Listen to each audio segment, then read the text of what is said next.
Hello, sir. Hello. Welcome to Child Jesus channel. Thank you. ಎಲ್ಲಿ ನಂಬಿಕೆ ವಿಶ್ವಾಸವಿದೆಯೋ ಅಲ್ಲಿ ಅದ್ಭುತಗಳು ಆರಂಭವಾಗುತ್ತದೆ. ಸರಿ. ಕಲಿಯಿರಿ, ನಂಬಿರಿ, ಬೆಳೆಯಿರಿ. ಓಕೆ. ನಾವು ಎಲ್ಲರೂ ಸೇರಿ ಯೇಸುವಿನ ಕೈ ಹಿಡಿದು ಈ ಸುಂದರ ನಂಬಿಕೆಯ ಪಯಣವನ್ನು ಆರಂಭಿಸೋಣ. ಓಕೆ.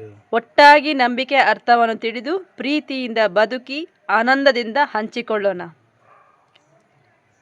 ಸರ್, ದಯವಿಟ್ಟು ನಿಮ್ಮ ಬಗ್ಗೆ ಸ್ವಲ್ಪ ಹೇಳಬಹುದಾ? ಹೇಳಬಹುದು. ಓಕೆ. ನನ್ನ ಹೆಸರು ಡೆನಿಸ್ ಡಿಸೋಜ.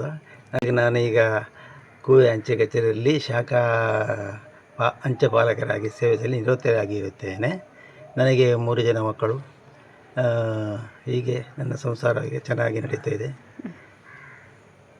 ನಿಮ್ಮ ನಂಬಿಕೆಯನ್ನು ಕೆಲವು ಪದಗಳಿಗೆ ಹೇಗೆ ವರ್ಣಿಸುತ್ತೀರಿ? ವರ್ಣಿಸಬಹುದು.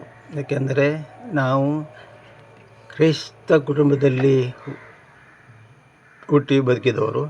ಇದರಲ್ಲಿ ನಮಗೆ ಪೂರ್ಣ ನಂಬಿಕೆ ಅಂದರೆ ನಮ್ಗೆ ಪವಿತ್ರ ದೀಕ್ಷಾ ಸ್ನಾನದಿಂದ ಹೊಂದಿ ನಾವು ಕ್ರಿಶ್ಚರಾಗಿದ್ದೇವೆ.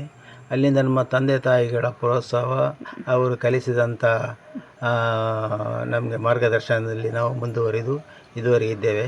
ನಮಗೆ ಪ್ರೇರಣೆ ಅಂದರೆ ಪವಿತ್ರ ಶಿಲುಬೆ ಹಾಗೂ ಮಾತೆ ಮರಿಯಮ್ಮನವರ ಆದರ್ಶ. ಈ ಕುಟುಂಬದಲ್ಲಿ ನಾವು ಬಂದಿದ್ದರಿಂದ ನಮಗೆ ಸುಖ ದುಃಖ ಕಷ್ಟಗಳಿಗೆ ಸಹಭಾಗಿ ಹೇಗೆ ಆಗಬೇಕೆಂಬುದು ಅವರ ಪ್ರೇರಣೆ ನಮಗೆ ಆದರ್ಶವಾಗಿದೆ. ಈಗ ನಾವು ನಂಬಿಕೆಯ ಪಯಣದಲ್ಲಿರುವಾಗ ನಿಮ್ಮ ಜೀವನದಲ್ಲಿ ನಂಬಿಕೆಗೆ ತಿರುವು ತಂದುಕೊಟ್ಟ ಒಂದು ವಿಶೇಷ ಕ್ಷಣ ಇದೆಯೇ? ಇದೆ. ಹೇಳಬಲ್ಲಿರಾ? ಖಂಡಿತ. ನಾನು 9ನೇ ತರಗತಿಯಲ್ಲಿ ಓದುತ್ತಿರುವಾಗ ಉಪ್ಪಿನಂಗಡಿಯಲ್ಲಿ ಒಂದು ದಿನ ಸಾಯಂಕಾಲ ನಾವು ಸ್ನಾನಕ್ಕೆಂದು ನದಿಗೆ ಹೋಗಿದ್ದೆವು. ಆ ಸಮಯದಲ್ಲಿ ನನ್ನ ಸ್ನೇಹಿತ ಅಕಸ್ಮಾತ್ತಾಗಿ ನೀರಲ್ಲಿ ಮುಳುಗಿ ಸಾಯುವ ಪರಿಸ್ಥಿತಿಯಲ್ಲಿದ್ದ. ಅವನು ರಕ್ಷಣೆ ಮಾಡಲೆಂದು ನಾನು 2 ಸಲ ಪ್ರಯತ್ನ ಮಾಡಿದ್ದೆ, ಆದರೂ ಆಗಲಿಲ್ಲ. 3 ಸತತವಾಗಿ ಪ್ರಯತ್ನ ಮಾಡಿ ಅವನಿಗೆ ಎಳೆದುಕೊಂಡು ಬರುವ ಸಮಯದಲ್ಲಿ ನಾನು ಕೂಡ ಆ ದಿನ ಅವನೊಟ್ಟಿಗೆ ಸಾಯಬೇಕಿತ್ತು. ಆದರೆ ನಮ್ಮ ರಕ್ಷಕರು ನನ್ನ ರಕ್ಷಿಸಿದ್ದಾರೆ. ಈ ಕ್ಷಣವನ್ನು ಎಂದಿಗೂ ನಾನು ಮರೆಯಲು ಸಾಧ್ಯವಿಲ್ಲ. ನಿಮ್ಮ ನಂಬಿಕೆಯೇ ನಿಮ್ಮನ್ನು ರಕ್ಷಿಸಿದೆ. ನಿಮ್ಮ ಕ್ರೈಸ್ತ ಜೀವನದಲ್ಲಿ ಹೆಚ್ಚು ಪ್ರಭಾವ ಬೀರಿದವರು ಯಾರು? ನನ್ನ ತಂದೆ ತಾಯಿ ಹಾಗೂ ನಮ್ಮ ಗುರುಗಳು. ನಂಬಿಕೆಯಲ್ಲಿ ಬದುಕುವುದು ನಿಮ್ಮ ದೈನಂದಿನ ಜೀವನದಲ್ಲಿ ದೇವರ ಸಾನ್ನಿಧ್ಯವನ್ನು ನೀವು ಹೇಗೆ ಅನುಭವಿಸುತ್ತೀರಿ? ನಾನು ಬೆಳಗ್ಗೆ 5:45 ಗಂಟೆಗೆ ಎದ್ದು ಹೇಳಿ ಮುಖ ತೊಳೆದು ಬೆಳಗ್ಗೆ ಪೂಜೆಗೆ ಹೋಗುತ್ತೇನೆ. ಆನಂತರ ನನ್ನ ವಾಕಿಂಗ್ ಅರ್ಧ ಗಂಟೆ ವಾಕಿಂಗ್ ಮಾಡಿ ಮನೆಗೆ ಬಂದು ನನ್ನ ಅರ್ಧ ಗಂಟೆಯ ಪ್ರಾರ್ಥನೆ, ಮನೆ ಸ್ವಂತ ಪ್ರಾರ್ಥನೆ ಮಾಡಿ ಆನಂತರ ನನ್ನ ದಿನಂದಿನ ಕಾರ್ಯಕ್ರಮಕ್ಕೆ ನಾನು ಹೋಗ್ತೇನೆ. ಪ್ರಾರ್ಥನೆ ಮತ್ತು ಬೈಬಲ್ ಪಾಠಗಳು ನಿಮ್ಮ ಜೀವನದಲ್ಲಿ ಯಾವ ಪಾತ್ರ ವಹಿಸುತ್ತವೆ? ಪ್ರಮುಖ ಪಾತ್ರ ವಹಿಸುತ್ತವೆ.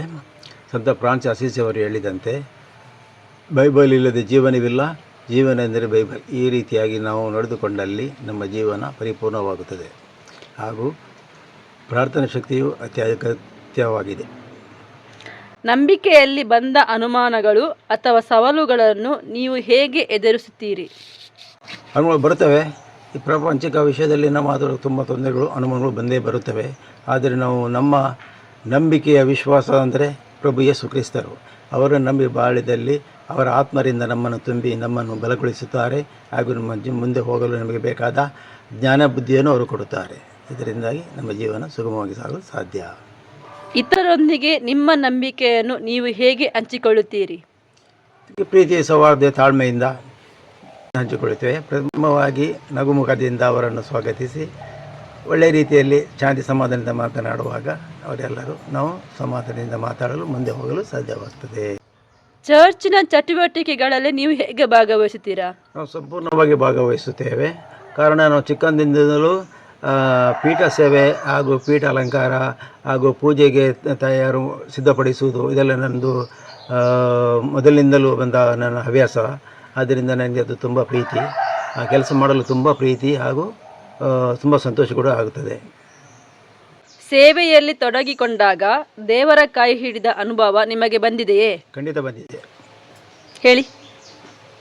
ನನಗೆ 3 ಜನ ಮಕ್ಕಳು ಹಾಗೂ ನಾವು ಮದುವೆಯಾದನಿಂದ ನನಗೆ ತುಂಬ ಬಡತನ ಇತ್ತು.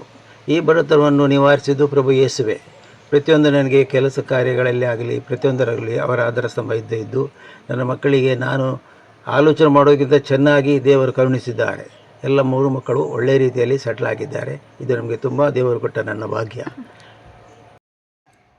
ಯಾವ ಬೈಬಲ್ ವಚನವು ನಿಮ್ಮ ಹೃದಯಕ್ಕೆ ಹೆಚ್ಚು ಮಾತನಾಡುತ್ತದೆ, ಏಕೆ? ಅಪೊಸ್ತಲರ ಕೃತ್ಯ 16ನೇ ಅಧ್ಯಾಯ 31ನೇ ವಾಕ್ಯ. ಇದರಲ್ಲಿ ನೀನು ದೇವರನ್ನು ಯೇಸುವನ್ನು ವಿಶ್ವಾಸಿಸು, ನೀನು ಹಾಗೂ ನಿನ್ನ ಕುಟುಂಬವು ಉದ್ಧಾರವಾಗುವುದು.